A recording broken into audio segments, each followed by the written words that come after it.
Marty Jones was born on September 26, 1954, in Oldham, Greater Manchester, England. After being trained by Billy Robinson, Marty Jones made his pro wrestling debut in 1972, and that's also the year he first started appearing on World of Sport Wrestling.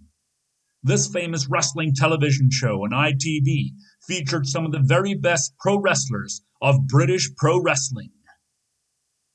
Marty Jones spent most of his wrestling career in Great Britain, but he also wrestled in several different countries, including Germany. At some point in the 1970s, Marty Jones was asked to go on a tour to Mexico. On June 13, 1975, after a hot feud with Perro Aguayo, Jones lost a hair versus hair match against Aguayo at Arena Mexico. On June 30th, 1976, Marty Jones battled Mark Rocco in one of the greatest matches in pro wrestling history. These two had several other excellent matches against one another as well, including a couple of very memorable ones in 1978. In 1977 and 1978, Jones had matches in Japan for New Japan Pro Wrestling. In some of these matches, Marty Jones teamed with Andre the Giant. After seeing Jones wrestle in Japan, Vincent James McMahon, also known as Vince McMahon Sr., asked Jones to come wrestle in the United States. However, Jones declined the offer because the type of wrestling shown by the American wrestlers of the Worldwide Wrestling Federation wasn't his thing. In February of 1979, Jones started to spend some time in Stampede Wrestling, which was Stu Hart's famous wrestling league that was based out of Calgary, Alberta, Canada. Jones would occasionally team with Dynamite Kid and often wrestle against Bruce and or Bret Hart. Dynamite Kid had made Calgary his home since arriving there in April of 1978. Dynamite would occasionally return to England to compete on World of Sport Wrestling. And on November 13, 1979, Marty Jones versus Dynamite Kid was a really good match. In October of 1982, Jones returned to New Japan Pro Wrestling for another tour. He wrestled the first Tiger Mask, Satoru Sayama, several times in singles and tag team matches, which included a very good singles match against Sayama on October 8, 1982 at Korakuen Hall in Tokyo, Japan. During one of Dynamite Kid's brief returns to England, on January 16, 1983, in Walthamstow, England, Marty Jones and Dynamite Kid had a truly great match against one another.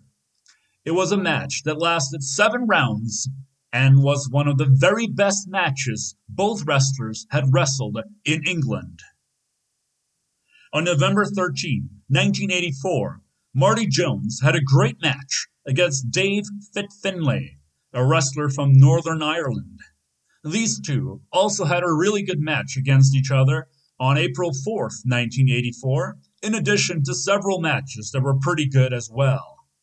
Fit Finlay ended up becoming quite a famous wrestler all over the world. In February and March of 1985, Marty Jones wrestled for UWF and wrestled several matches, including a very good singles match against Nobuhiko Takada and a very good singles match against Super Tiger, Satoru Sayama. Jones combined his knowledge of amateur wrestling and World of Sport Wrestling and used it to his advantage during this tour for UWF, which was a newly formed league that featured some of the earliest examples of shoot-style pro wrestling, which essentially could be considered proto-MMA.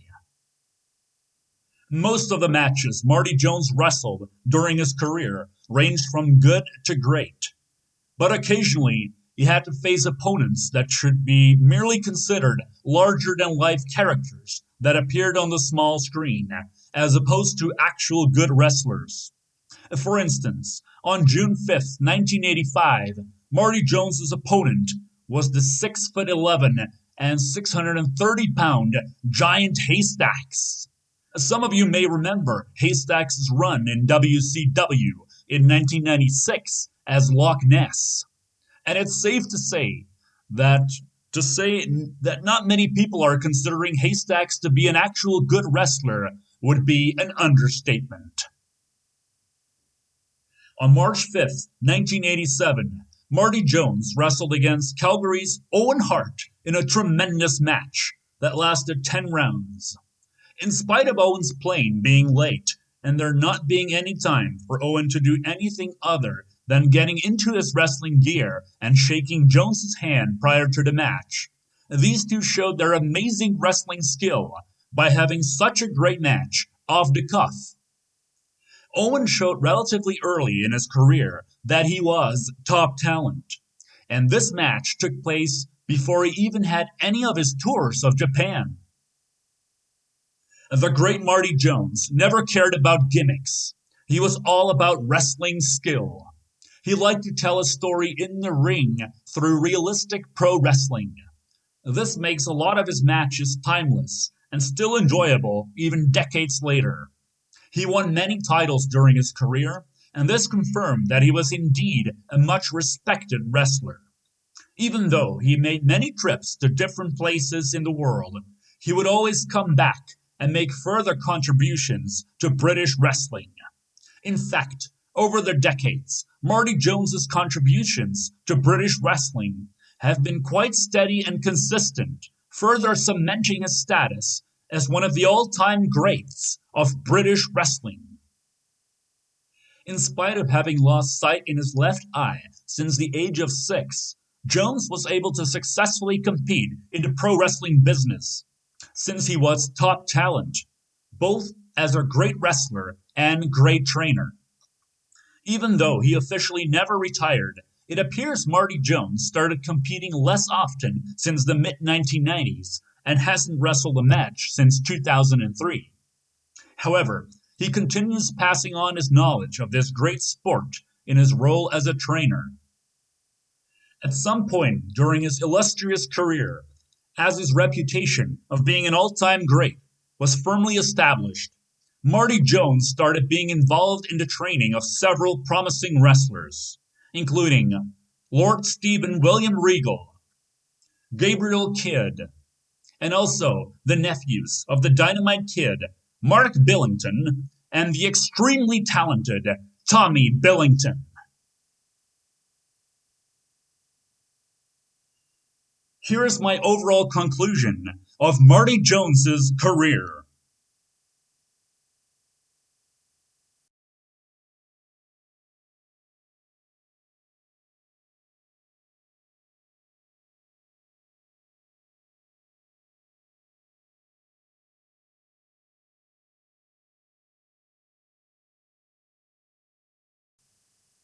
Marty Jones's 5 best years were 1976, 1978, 1979, 1983, and 1984.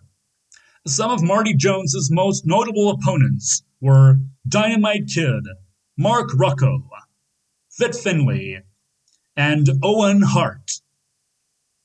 Marty Jones definitely deserves a spot in the Hall of Talent.